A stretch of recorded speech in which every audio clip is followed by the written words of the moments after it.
Hey there guys, and welcome back. On this week's show, we're going to be making a lighthouse.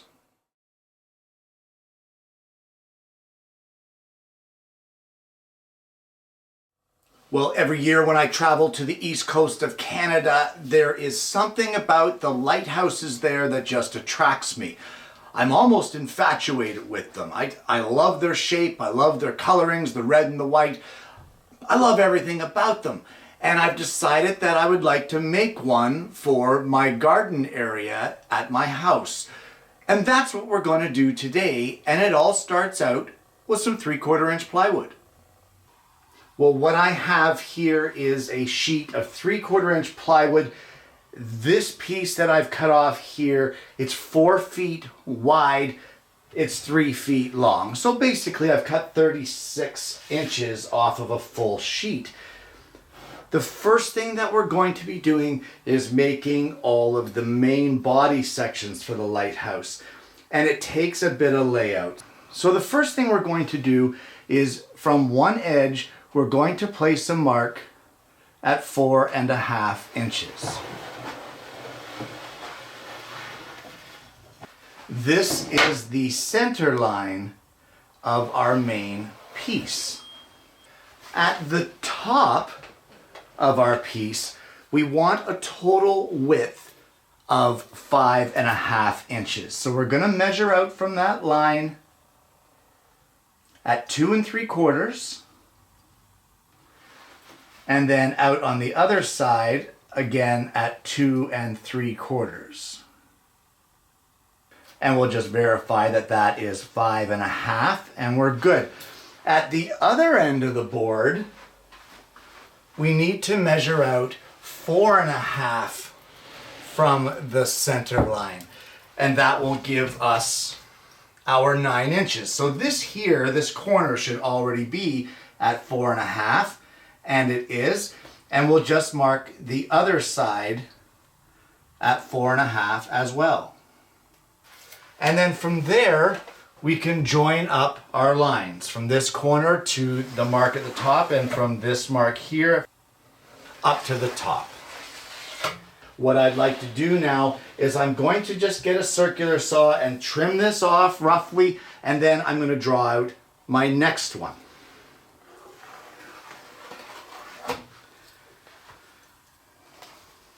Well, I changed my mind and decided that I was going to draw all 6 of our sections here on this 3-foot wide piece of board. We alternate them 9 inch on this side, then 9 inch on this side, 9 inch on that side, 9 inch on that side. That way we utilize the space on our board a little more efficiently. So at this point, I'm now going to separate these. It doesn't matter how I separate them. I'll probably just end up using a circular saw, and we'll just split off each one of these sections, and then we'll continue from there. So now that we have all 6 of our pieces cut, I'm going to utilize the tapering jig that we made on the show just a little while ago. And what I'm going to do is on one edge of each of our sections, I'm going to set it so that I cut just outside of our line so that we have a little bit of room to work with.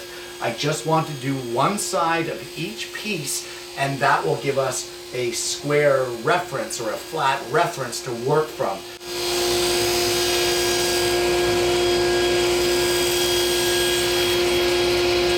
And that is 1 out of 6 trimmed up on one edge. So I'm going to do the rest of the 6. I don't think we need another video of it. You saw the process there of cutting it. And when I get those done, we can move on to the next step. Now for each one of those 6 pieces, we had to set the jig for each individual section. The reason for that is because they were all different. How do we know how close I was with the circular saw? But here's the great thing about it.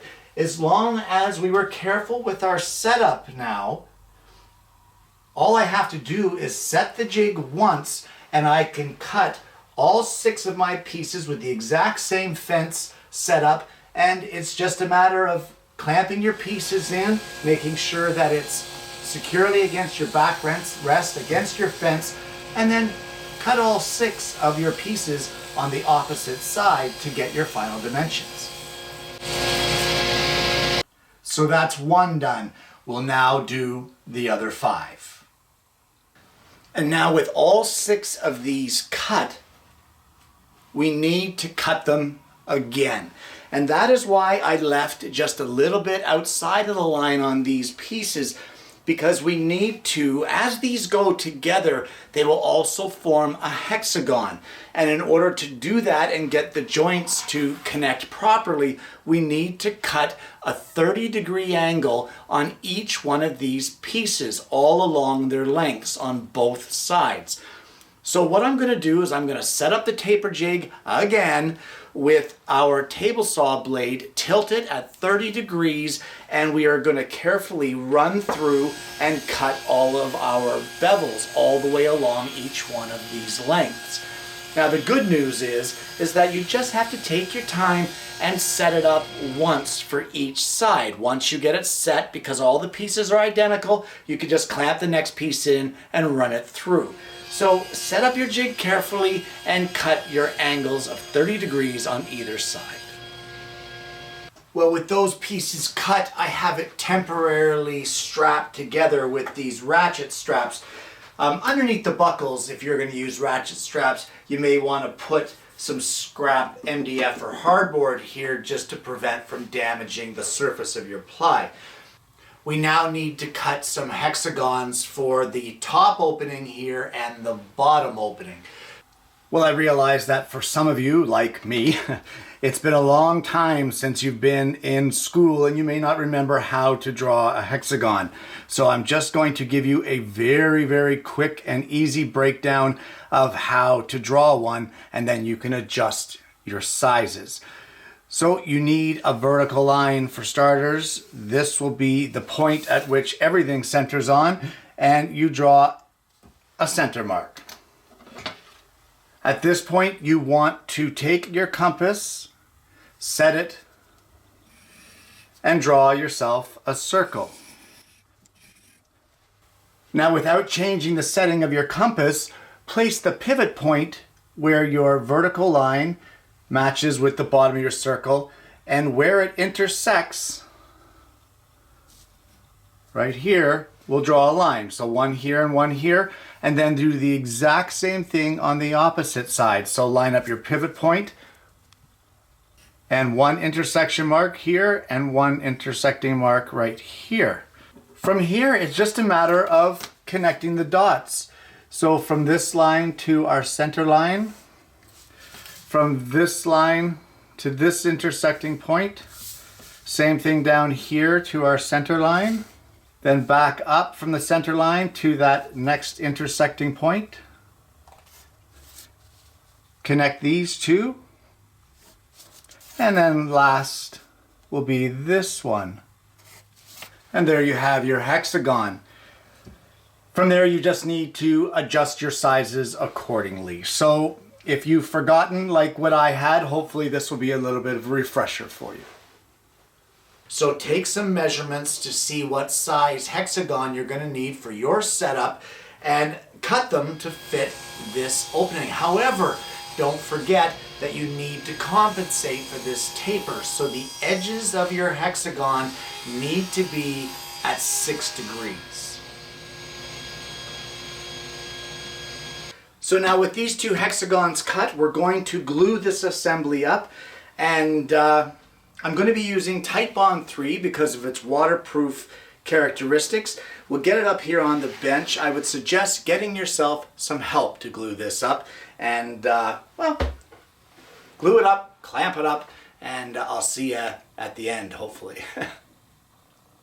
So there's not much to do at this point in time other than to wait for this to cure. So I'm going to leave it overnight, and I'll probably come back to it tomorrow. With the main body now all dried up and unclamped, we can give it a good sanding and put it off to the side. We're going to turn our attention now to the top of the lighthouse and the next section that we have to make for that. So what I've done is I've cut some more 3/4 inch thick plywood, and I've cut it to a dimension of 6 inches high and 4 inches wide. However, each one of our 6-inch sides is beveled to 30 degrees, the same way we did with our main body. The only difference is that we never tapered it. So no tapering jig required for this, although that jig worked fantastic. So all I'm going to do is, just like we did with our main body, I'm going to glue these together, and this will end up being our top section just before the light goes on top here. So get this glued up and set it aside to dry. And now we can move on to the base of our lighthouse. Well, for the base, I have done the same thing as the top section, just that the dimensions are a little different. I have some 3/4 inch ply. They are 12 inches high, so 1 foot high, and from corner to corner of each one, side to side on the widest width, we're at 10¼ inches. And of course, every side is cut to a 30-degree bevel, the same as the last piece we made. I've got this one temporarily clamped together using our ratchet straps, but what I need to do before I can glue this together is I need to cut another hexagon for the bottom of it. So what you want to do is pick one of your corner to corner measurements. You want to get that, and you can use that to draw your circle, and then use the method I showed you earlier to draw a hexagon using that measurement from corner to corner.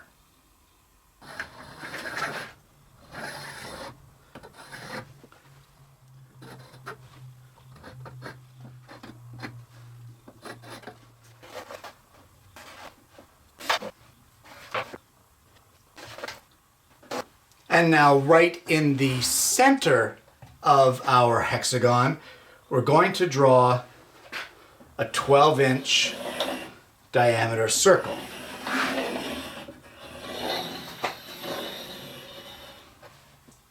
And then from that point, we will draw a 15-inch diameter circle. So the 12-inch circle will get cut out. It's for access, basically. And the 15-inch circle, what I'm going to do is I'm going to pick a front face. Let's say this is our front face, which would make this our rear face. On the 2 adjacent sides to our front face, from our center point to the point of our hexagon, I'm going to place a crosshairs here on that mark, and as well here. We've already got our center line, so we may as well use it. And then utilizing the exact same thing on the other side, on the 15-inch diameter circle, we'll go from this point to our center mark. So this will be the front and the back, and what these are going to be are holes to mount this when it's done. We'll get more into that later. But for now, what I'm going to do is I'm going to cut this hexagon out. We're going to take it over to the scroll saw, cut this 12-inch circle out, and we're going to cut some holes here for our mounting bolts. I'm not sure what size we're going to need at this point in time, but I'll at least drill some pilot holes so that we can drill them a little larger later if we have to. And there we have our hexagon with our 4 mounting holes and of course our access hole to be able to get up to the next level. We're almost ready to put this lower section together, but there's one more thing that I want to do. And in order to tighten down any of the mounting hardware that is at our base, in one panel, which will end up being the back panel, I want to cut in the middle here a 6x6 access panel. So we're going to very carefully mark out a 6x6 opening. I'm going to take it over to the scroll saw, cut it out. We're going to save that piece because we're going to reattach it and hinge it a little later. But for now, let's get the access hole cut. And with your access hole cut, we can glue together the base. One thing I will caution you about while gluing it together, make sure that you have your alignment right. your bolts were lined up in such a way so that this was the front and this is the back, or vice versa. Just make sure that your access panel is actually at either the front or the back of your base. That way, when you get to a later step, there's no confusion. Well, at this point in time, we have our main base all glued together and sitting off to the side. We have our central body that's dried up. I still need to sand it. I didn't get that far yet. And we have our top clamped up and drying. So the next thing we need to do is we need to take some more 3/4 inch plywood. We're going to set up our circle jig over at the bandsaw, and we need to cut 3 circles. Well, using our bandsaw circle cutting jig, we need to cut 3 circles. And the first one we're going to need is 22 inches in diameter, and it will be cut from 3/4 inch plywood.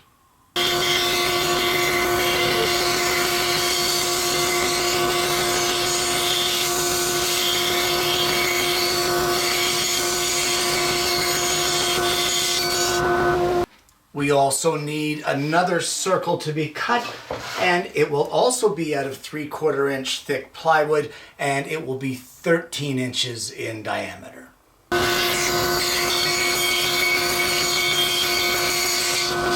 And our last circle that we will need to cut, also out of 3/4 inch thick plywood, will be 9 inches in diameter. And for that, I'm just going to use our offcut out of the center of the hexagon that we cut not too long ago.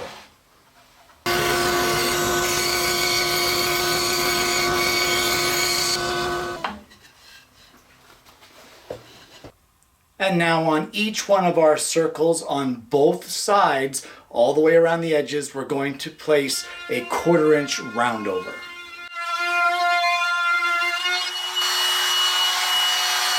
Well, at this point in time, if you've been following along, you should have your main base, your larger 22 inch disc, your main body, then you'll have your 13 inch disc, then the smaller hexagon that we made earlier, and then, of course, our 9 inch circle on top of that. Well, now we need to cut some pieces for our little house or our entryway at the front of our lighthouse. And unfortunately, guys, that's all the time that we have for this week. There is a lot more to come on this build. We've only just really gotten through, well, about half of it. So there's more to come, and we'll get into that in next week's show. If you haven't already, please don't forget to like and subscribe. Click the bell so that you don't miss the notifications of future episodes of the show.